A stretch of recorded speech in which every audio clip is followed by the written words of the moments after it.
This is Coda Radio, episode 519 for May 22nd, 2023.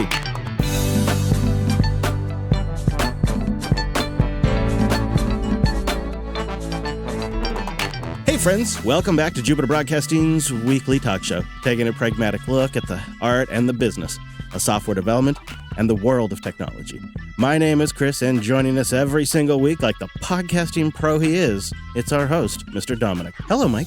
Misa here. Oh, good. I thought maybe you two weren't on speaking terms after the whole Jar Jar crashing your car thing. No, there was no car crash. It was more of the Republic. Oh, yeah, right, of course. Yeah, well, Jar Jar put Mike on, because I got a hot and spicy take for him. Jar Jar, stop running for election. You keep winning. It's amazing. It's unbelievable. Starting at the school board and working his way all the way up from there. So, we've talked a lot about just ridiculous software schemes that these companies come up with on the Coda program over the year, but I think HP has such a dumb idea that it almost makes me want a leaderboard that we could start on the show. So HP came up with this brilliant idea of a subscription service for ink cartridges. Now, so say you've been a member for a few months and you realize you're just not printing that much. You got couple of extra cartridges sitting on your desk there. You still got some full cartridges in the printer. They're just kind of piling up, right? So you think to yourself, I'll go ahead and cancel the subscription. It's not really working for me. The author that posted this online on the HP support forum had the subscription for about a year. And in this case, their credit card declined. They didn't intentionally cancel. But, imagine your own scenario. When they attempted to print that day, the printer displayed an unable to print message despite having sufficient ink. It can print a printer report that tells you all the details about the printer, but it is unable to print anything else. The individual discovered a support forum thread that explains that canceled or suspended subscriptions restrict ink usage. Even when you put new cartridges in, it won't necessarily print, and HP's terms state that users have essentially, they're buying the ability to print. They're not buying access to the ink. HP's terms state that, quote, the ability to print a certain number of pages and the ink remains owned by HP. And then, of course, you have to wonder then, does the device also require constant connectivity to the internet just so you can print your pages and it can check its subscription status? How amazing is this? Can you, again, my first thought on this is always, can you imagine being the engineer that had to write this software? Yeah, it's basically all to make it a recurring monthly revenue thing to juice that stock price, right? Wild, though, that it even disables buying new ink and putting that ink cartridge in, right? And crazy that you could have full cartridges of ink, but you can't use them. It seems like such waste. It undercuts any kind of environmental green message that HP tries to put out there. I think they don't care, right? This is a pure revenue play to get you to buy ink, and most importantly, their ink on a regular schedule that they can predict and put in an Excel spreadsheet. Yeah, and they buy enough ads on Tech Press that the Tech Press isn't going to say anything, right? So it's no problem, actually. This is a great idea the more I think about it from a business standpoint. Like, you got friendly media coverage that doesn't expose this kind of stuff. I mean, maybe they will now as this starts to roll.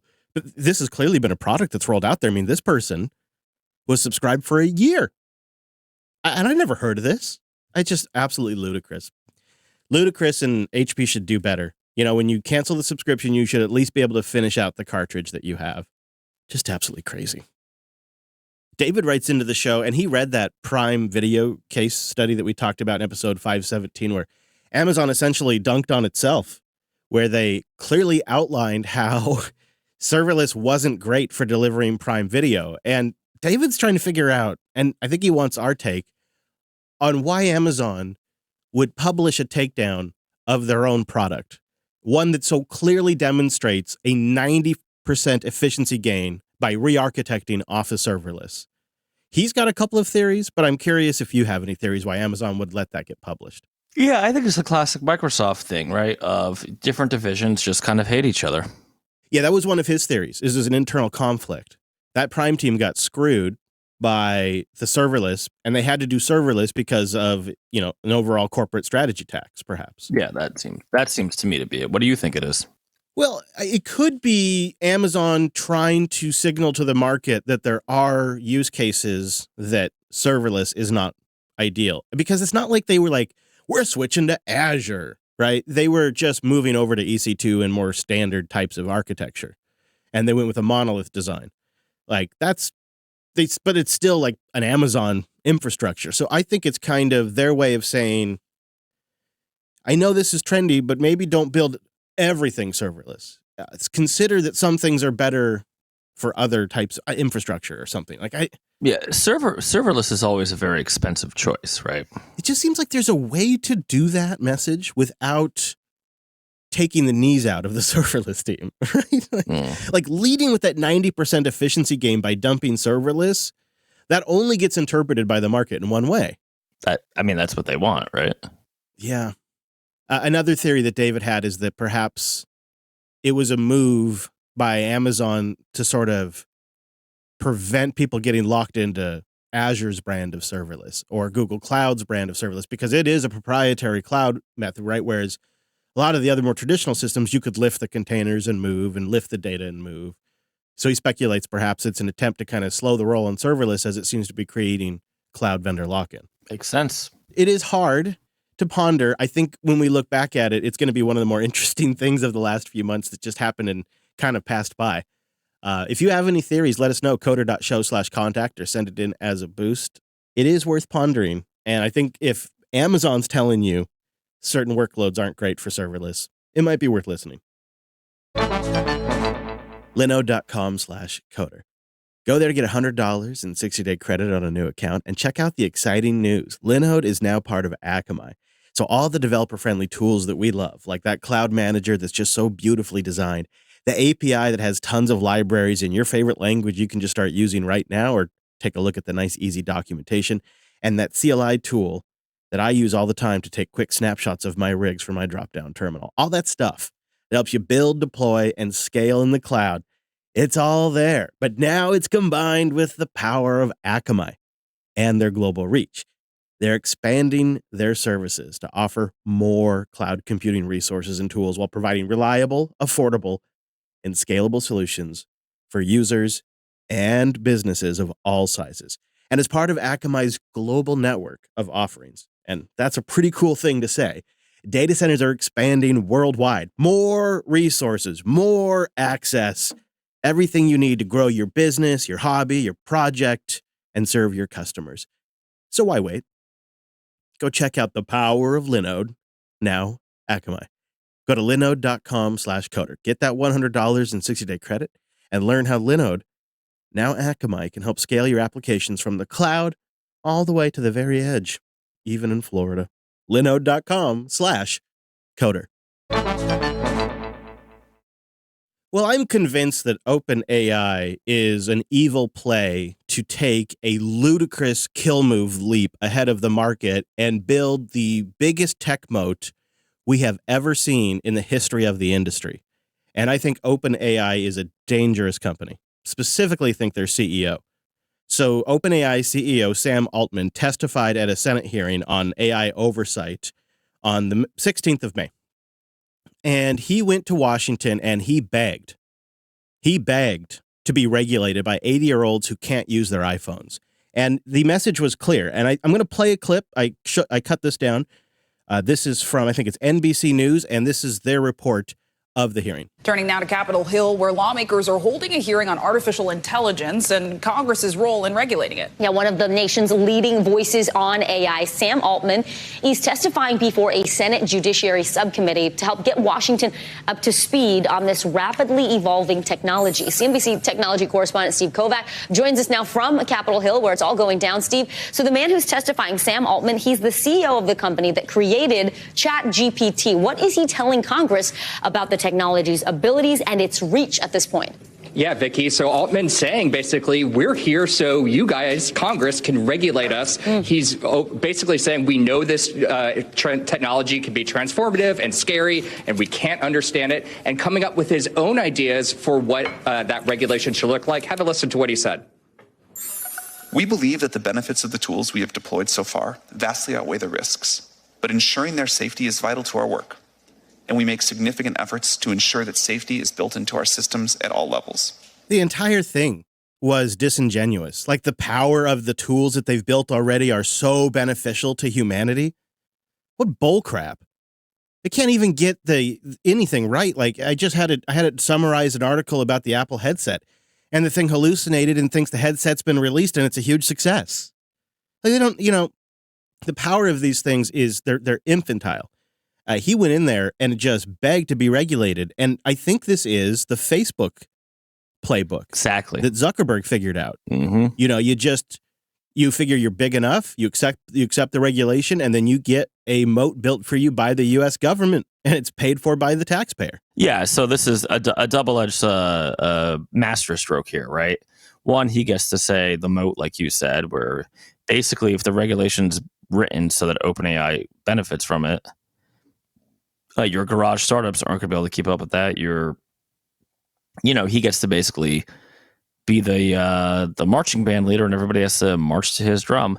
The second thing he gets is, should they get in trouble, which they probably will at some point.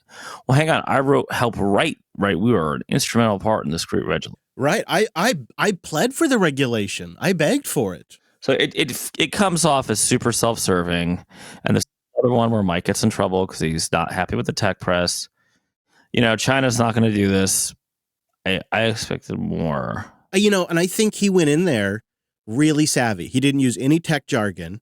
He agreed with every concern that they raised, every ludicrous concern. Yep, didn't challenge a thing. Yep. Didn't challenge a single thing for an industry he supposedly helped create. And he also even in there acknowledged that, yeah, it's going to move faster than you can regulate, with a bit of a smirk. And they asked him if he would be interested in being in charge of the regulatory body that gets created. Like, they basically offered him the job, and he kind of just shyly says, "Oh, no, I really like my current job right now." Right. And then he goes on to not just suggest that we need a brand new department in the U.S. government to regulate AI, but that ultimately we need a worldwide regulatory body that regulates and licenses developers. So you must get a license to work with AI and do any development related to AI. He advocated for developer licensing. I know. I feel like we're always going there. And the funny thing is, this is all state-bound stuff, right? Like government-bound stuff. We're just going to end up in a case where all the governments don't agree, and they're going to have secret AI labs that they run themselves that break all the rules anyway. I mean, have you heard of China? Yeah, and I think all that will be successfully created is commercial barriers that prevent open source projects from being commercialized and going mainstream. And mainstream services and software companies and, SaaS companies and enterprises will only use commercial, protected, licensed, copyright approved models and systems. So we'll essentially just open up with a world of paid APIs if you want access. And he'll just build it right in there. He also agreed that we should have nutrition labels and scorecards for AI. He said it's a great idea. Doesn't really know how it'd be implemented, but loved the idea. But I think instead of playing clips from the hearing, I could just play you a couple of moments from the area just outside the hearing. Sam steps out and he lingered for 20, 30 minutes. I'll put a link to all the videos in the show notes. And he makes sure to just nail all of the key messages that he wants the reporters to take away. And I'll just give you a little sense of some of that. I want to go to D.C. and show you Sam Altman. He's the creator, of course, of ChatGPT, leaving that hearing down in D.C. Let's watch. Sam, look, a lot of the things that were going on in there was talking about this idea of like, look, we forgot we couldn't do social media regulation. Do you think this is going to happen? Do you think they're going to? So that's the reporter. And this came up in the hearing. Sam made the equivalency of social media. He's like, yeah, you guys were too late to the game to properly regulate social media. And now misinformation is totally out of control. We don't want that to happen to AI. You have to regulate us. That was one of his messages. Going to do regulation on AI, and if they don't, how do you self-regulate? Yeah, I hope that they will. If they don't, seem sincere, and if they don't, then the industry does what we think we should do anyway. We can't control what every player does. We've said a lot about the things that we want to do, that we hope other people will do. And I think on the positive side, the industry does take the gravity of this very seriously, but I still think we'd be all better served by the government. How fast does Congress have to move on this to keep up? I think it's more important to get it right than to move super fast. Although, I don't want to. If it takes a decade, that would be a bad thing. Of course, he loves the idea of it taking a little while. He knows how fast this is moving, and he'll just have the U.S. government slowly build him a moat while they roll out their product over there. I mean, you can hear it in his voice. You can hear the planning. You can, and it's also, he's being lauded as this very responsible. I feel like we're getting from these tech media folks, who I guess we kind of count as, that there's some new enlightened brand of tech founder. Don't you feel this? It's like they're falling for the SBF scam in a totally all over again. Yeah, just in a different industry. Not just different industry. It's okay. So now put down the hoodie. Don't be such a jerk and play like Fortnite during your meeting. But, make your thoughtful triangle. Talk about safety, responsibility, misinformation. Make sure you have some concerns, right? You're always concerned. But the good of these tools makes it all so worth it. And yes, you're right to be scared. I helped create this, and I'm scared. It works too. They gobble it up. They gobble it up. And so does all the media. And honestly, a lot of people that are listening probably think we're crazy because they gobble it up too. I feel like this flipped super fast. And I think you have to remember a couple of weeks ago when we talked about that Google memo where the engineer says, we have no moat and OpenAI has no moat. Now, a moat obviously meaning some kind of way to capture people and keep them, like Apple's ecosystem of the watch, the AirPods, iCloud, Apple TV, the way it all integrates, that's their moat. iMessage, right? That's part of their moat. OpenAI and Google don't really have anything like that. And so if OpenAI can get ahead of all these guys, because that's what they've done since they launched ChatGPT.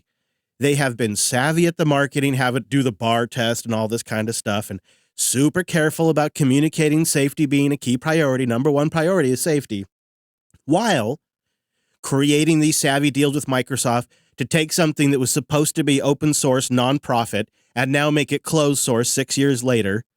It's obvious what they're trying to do here. And it's a hugely ambitious plan. It's not just they want to create a moat in the U.S. Again, I'm going to play this is from the end of the hearing when he's out there answering press questions from every press outlet from around the world. I think it's really important to try to figure out. I didn't mean to say impractical. If I did, I misspoke. I meant to say that it's difficult and he's speaking about a world regulatory body. That it sounds like a sort of naive thing. We've done it for other industries. I mean, the IAEA did it, and I think this is a technology that we should treat with that level of seriousness. So although difficult, I think it's important to try to start the conversation on it. There's a lot of red flags here. And I think it starts with their pivot from an open source nonprofit organization to a closed source for-profit, make deals with Microsoft, and now try to front run the entire industry and delegitimize anybody that's not a licensed AI developer that's using commercially safe, brand safe AI.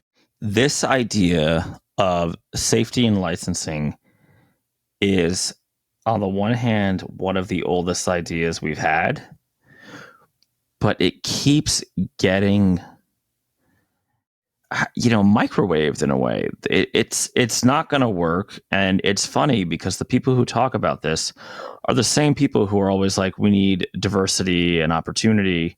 Well, licensing is literally elitism. 100%. Right. That's the whole point of, and I got to tell you, like, as a guy with over a decade of professional experience, almost 15 years now, I would love some sort of licensing, assuming I could be grandfathered in, to keep new people out in terms of a cold capitalist way, right? Cold business way. But from a moral standpoint, thinking about the 19-year-old I was when I opened my business, If there was a licensing scheme, I simply would have just had to go work at Starbucks. Like that's it. I mean, it's Yeah. I don't know, and yeah, there's risk, right? Irresponsible actors, blah blah blah. But which is scarier? Not letting the next, young Thomas Edison or young Nikola Tesla take a shot? Well, I mean, there's risk to having open highways. I mean, there's risk to having an open TCP/IP network. There's risk to letting people use cash. Although that's a whole conversation, right? How hard it is to actually deal in cash and the weird looks you get now. Yeah. But my point is all of a sudden we've kind of just taken a hit the brakes by default approach, as if hitting the brakes here in the States stops all of the development everywhere else in the world. It is a 80-year-old view of how the world works, right? It's and I don't mean to be ageist about it. I'm just looking at the evidence, and I'm looking at the average age of the people that are involved in these decisions, and I'm coming to the conclusion that they seem to think that inhibiting the development and thus the innovation and economic, perhaps, advantages to fostering this technology, if they just hit the brakes here, they can stop it. That's ludicrous. And hostile nations will continue to develop it at an absolutely breakneck pace. In the show notes, and I don't know if I'm going to actually put the energy into it, Mike is my witness, I have at least 16 links to mainstream media outlets that are all in full panic mode about the dangers because Sam, as the CEO, begged for regulation. The media has gone in overdrive. And I'm talking from Wired to the BBC to the Guardian to AP News to CNN to the New York Times to the Seattle Times. It's just all of them. It's the message is out there. And then I'll also have some additional reading because, to reflect this morning as we're recording, some news has gone around that an AI-generated image of a bomb exploding near the Pentagon caused, some stock to drop about $500 million. I don't know if that's been confirmed, but there is obviously some serious risk. We in the Coderly we tell about a cautionary tale that impacted Mike's family directly in the Coderly member version. That's also out now. So I acknowledge there is risk, but I also think there's risk to having telephones and cell phones and all of it. So there is some advantage to it. I mean, this tooling seems very, very basic still. It's a language model. It's not generating anything on its own. It's not actually self-aware. It's a language model that has a limited data set at that. And we're just like going into full panic mode. We've really watched this go from, it makes the freak out over Elon seem quaint. Reflecting back. Yeah, well, it's interesting, and I think when when you and I are true old men, and the history of kind of our era of tech is written, it's going to be basically, I think we have at least 5 to 10 years of overreaction coming. And you can basically lay that at Mark Zuckerberg's feet, right? Because Facebook became Facebook. Yeah, and they didn't fight the narrative that Facebook swung the election, which if you just look at the numbers, Facebook did not swing anything. No, and I think maybe the reason why they couldn't come out and say our advertising wasn't that effective, it didn't really affect the election, is because you don't want to say your advertising platform is ineffective, right? But if you just look at the numbers spent, it's something like people that are tied to Russia and paid with Russian currency or are known to be Russian nationals, according to the Mueller report, it was like somewhere between $300,000 and $400,000 that was spent on social media advertising. The Hillary Clinton campaign spent somewhere around $6 million, and the Trump campaign spent somewhere around $4 million. If you look at the results, it's just silly. But of course, they can't come out and say that. So instead, they had to roll over and say, yes, please regulate us. And they created the new playbook. Just like, Elon's created a certain efficiency playbook. We were watching some clips on the pre-show. I hang out with the live stream before the show starts, and we were watching some CNBC clips. And they have just created a little term for it. They call it the optimization trend that we're seeing in Silicon Valley, which is the Elon move of like firing a whole bunch of people, which is just now been euphemized into like did you see the thing at Google where they're not giving tape or staples at copy stations anymore? No. They still doing free food and all of that though. Like, I don't know. It's just, yeah, but they're cutting back. I mean, it's going to be, we're entering a phase of tech businesses are going to be like all other businesses, and it seems painful, and it's, a lot of it's kind of taking advantage. But the benefits and the benefits is the wrong word, but the perks were a little silly, right? Still, the best lunch I've ever had is in Google Chelsea. And I had a great burrito at Dell's Cafeteria. What you just said, though, I think gives some logic to Sam Altman's motivation. If our assessment is right and that he is he's taking the kill shot like in year one, right? Instead of like fighting it out for a decade and then finally getting to a point to like buy off some politicians and take the kill shot and build a moat, they're doing it while everybody else is still at the starting line. It's an incredible move. And I think you're right. We're seeing a transition that tech companies are becoming just regular companies. And the U.S. government is entering a phase where it's going to be extremely active in this sector. And so Sam is just leaning into the changing direction of the wind. Yeah, I think he's smart, right? There's no way that you could pull a Zuckerberg and be like, my hero is Augustus Caesar, and I'm going to rule everything, and I feel awesome about myself these days. Even Zuckerberg has had to take a more thoughtful triangle, sort of way. Yeah, a new style. So I love Scott Galloway, right? But his original the first thing I ever saw of him was him bare-chested with a kilt, right? Super hardcore. Now the man has become super thoughtful. This is just the new way, right? We're not hackers in hoodies, and I know he was a business guy, but we're not. This isn't Michael Lewis's Liar's Poker anymore. If you want to do the business version, we now have to please the aunties. To be honest with you. Tailscale.com/coder. That's where you go to try out a free personal account for up to 100 devices and unlimited subnets now. It's also a great way to support the show while you are checking out a simple, secure mesh network built on top of WireGuard, the best VPN tech out there. Tailscale takes just minutes to get set up, regardless of the device you're working on. A headless Linux system, your iPhone, your Android device, your desktop computer, whatever it might be, Tailscale makes it easy to connect your devices directly to each other using WireGuard's noise protocol encryption.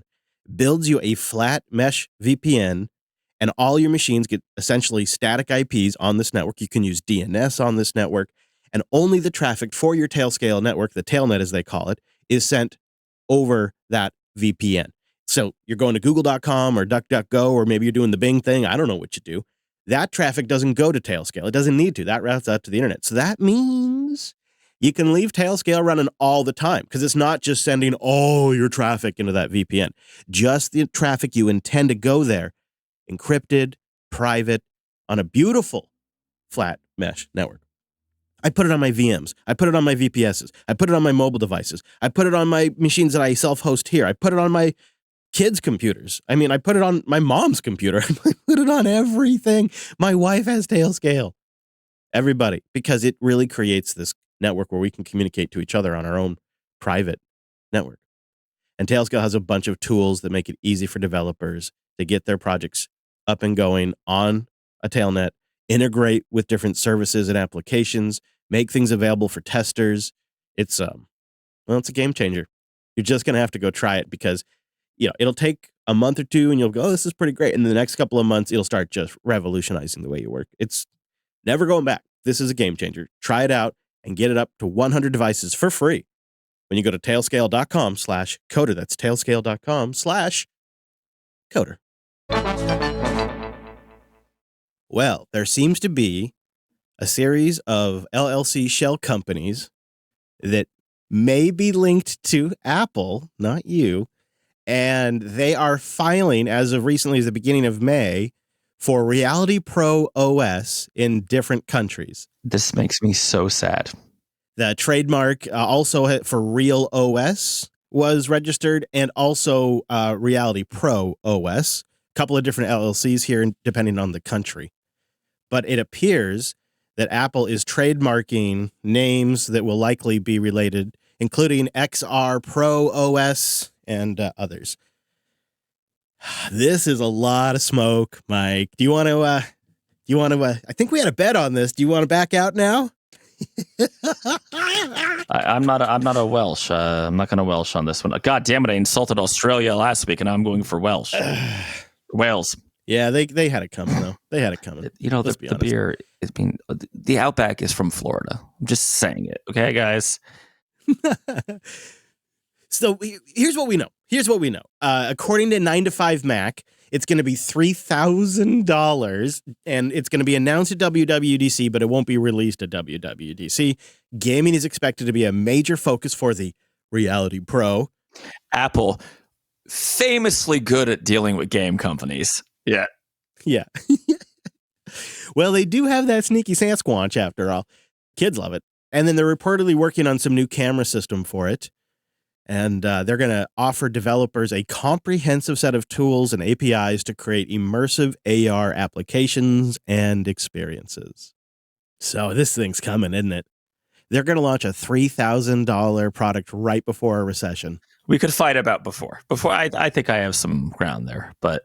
Oh, the advertising industry has completely collapsed. You remember how we were getting all of these emails about shucking their product on us or wanting to bring somebody on and paying us to do an interview? That's dried up.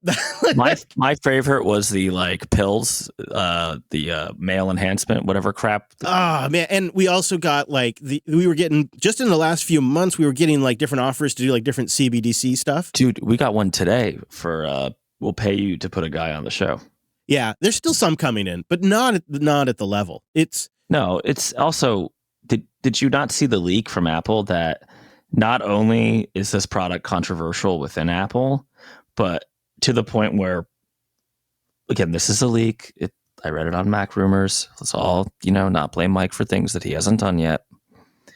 But old school Apple engineers are allegedly criticizing it as well below the quality bar and way compromised. Well, that's, yeah, I've seen that. I've seen what going around is that's been the debate that's caused the delay. To the point where they are urging Tim not to release it.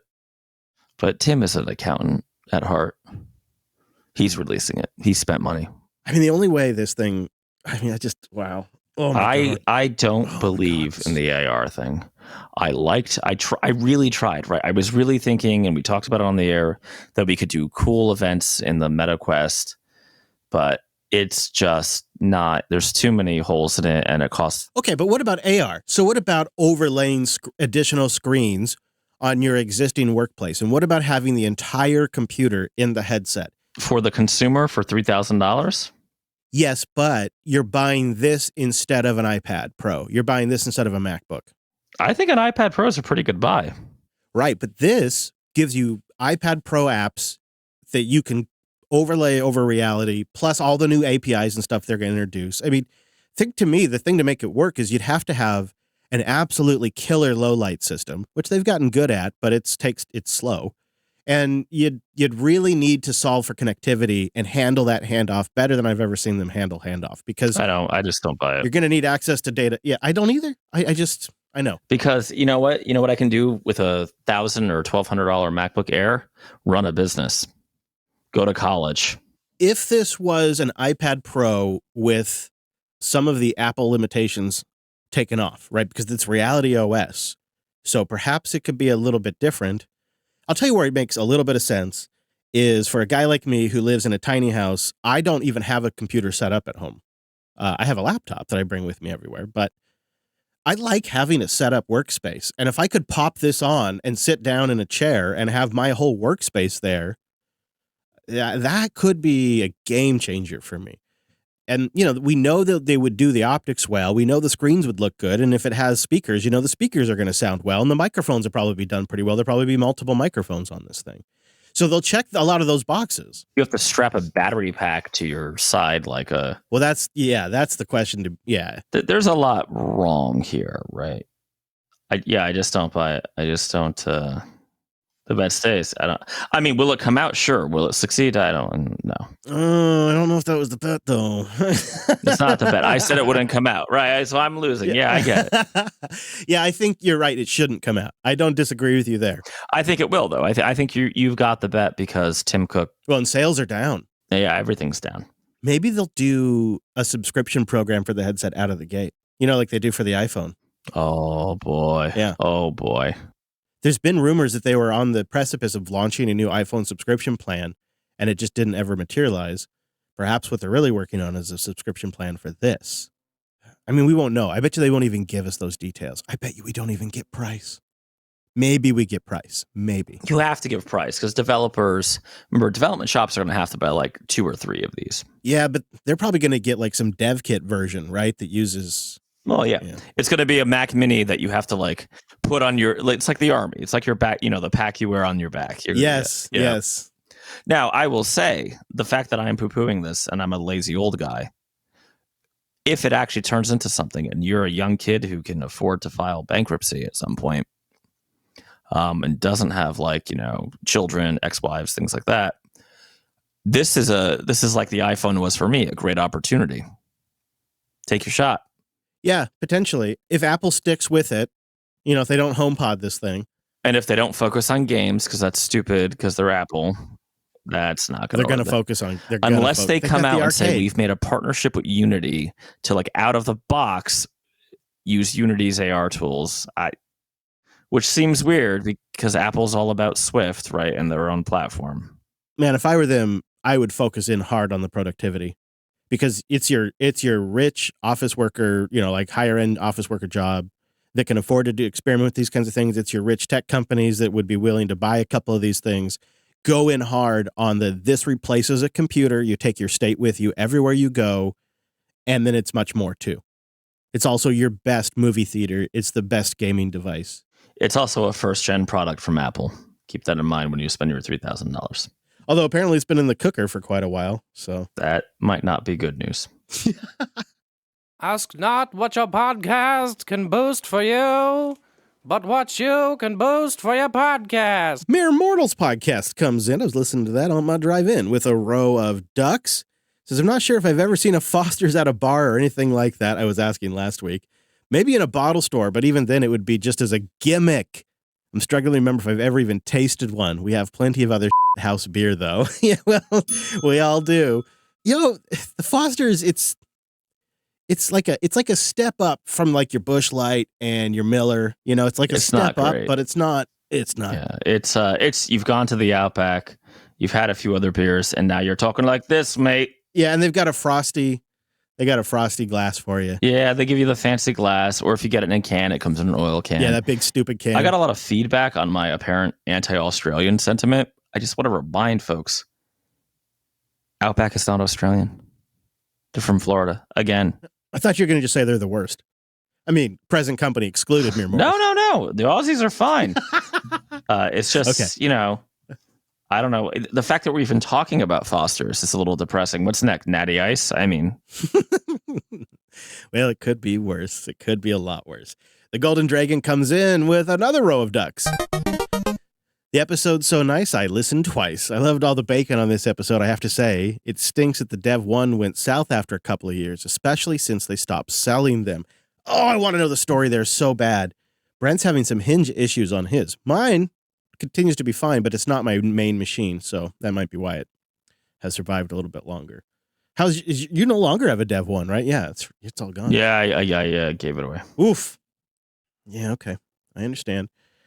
Let's see here. We got another boost from Smart Growth, 5,000 sats. Media Matters is, quote, buying it for the amount of equity they owed from a previous investment. Oh, I think that's a follow-up to a comment I made about Fox. Average Joe comes in with 10,000 sats. Coming in hot with the boost. That might be our baller boost this week. Love the show.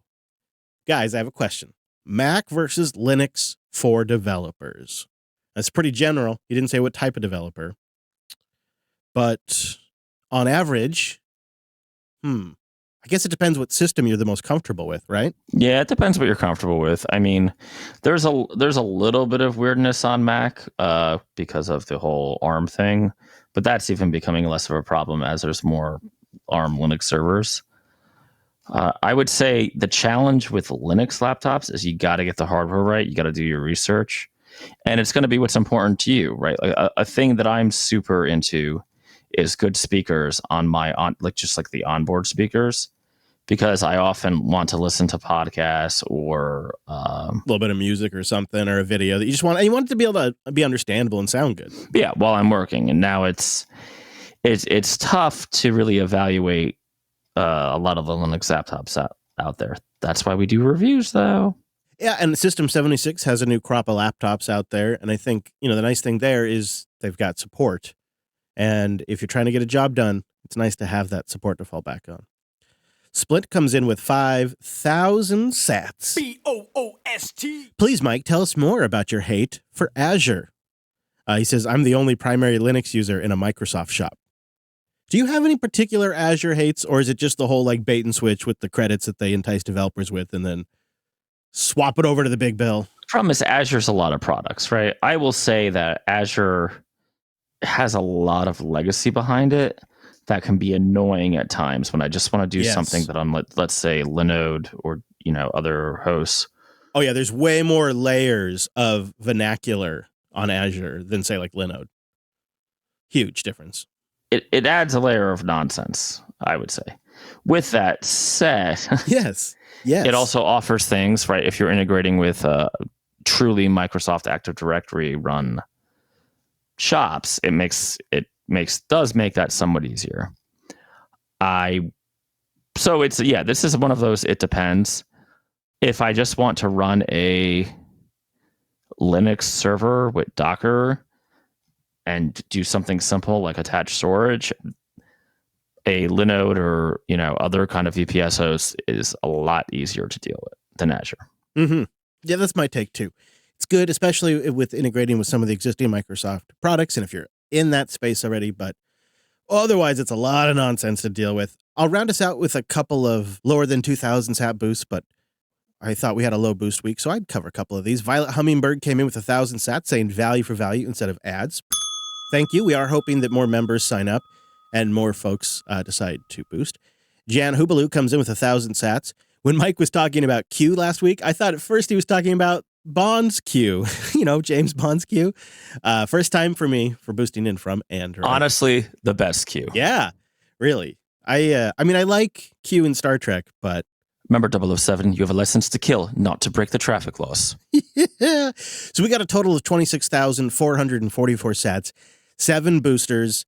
That's pretty low week for us. So if you have been considering supporting the show and you're looking for a little inspiration, a little kick, that might be it. Help step it up, especially as we're entering into an ad apocalypse.